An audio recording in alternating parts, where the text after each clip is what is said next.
TradeTheNBA.com. This is John's reports for the 10th of July. Nothing to talk about. It was all positive. Everyone forgot that the continuation battle with Iran, threats of assassinations, whatever. Market happy as can be, continuing to climb. It's not a shock too when we look at actually when we go to the weekly chart, still in a buy zone. So there's no real significant build of short activity. So yeah, approach back to when you look at it in this perspective, you're close to the highs. You're still close to the highs. There's been no reset other than 76% from a weekly standpoint. Is that chart even on there? Oh, there we go. Is that better?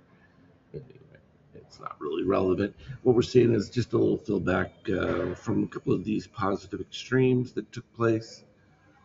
Filled them all nicely. So no issues with that. That leaves things wide open for improvement. When we look at a 50K, yeah, we're just right back at the same peak. So nice little mean reversion. Come back, do the same thing. Crypto, still right at the edge. If you can get a fade further of the MBI white to that magenta, that's enough for a good, decent short cover rally. Should take it above the 23% at least, at a minimum to the 38. But you gotta have some excitement. I mean, the reality is you still be in the market. You're not losing anything. So what's the incentive to go into gold or the other things? Nothing right yet. You've got to wait for some kind of indication that inflation or whatever is moving out of control. And of course, we'll see what it does with oil prices now that we've re-entered the battle phase.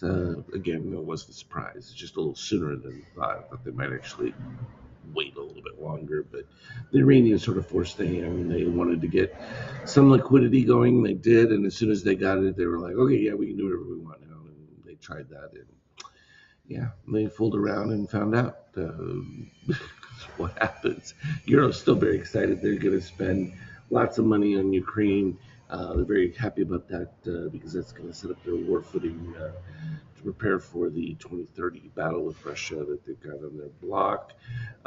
Oil, it's ridiculous. It's still too elevated, but there it is, and that's the new norm.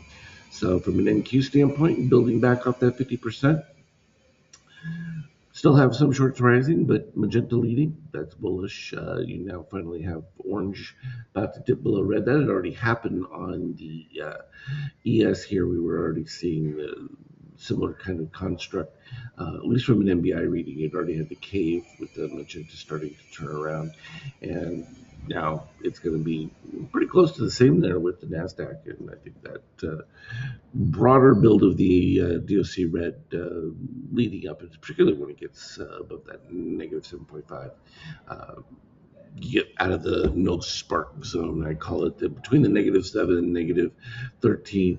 Usually buy configurations that take place in those zones tend to be lackluster unless they get some kind of major motivation from MBI reading or something like that. We don't really see that kind of bounce, and that's why even this is, I would call this more sideways than anything. I mean, we haven't really moved anywhere. Welcome to summer. It happens, but with this war configuration, you got to be prepared. There could be a shift at any time. You can see the uncertainty of it with the shakeout. I mean, it's just dead. You need positive momentum to have some kind of strong move. We're not seeing it yet. That didn't begin to build, but it's also not horrible. So we're just in the malaise. Deal with it. Anyway, that's long and the short of it for now. Anything relevant, I'll put on the team chat. Have a good one.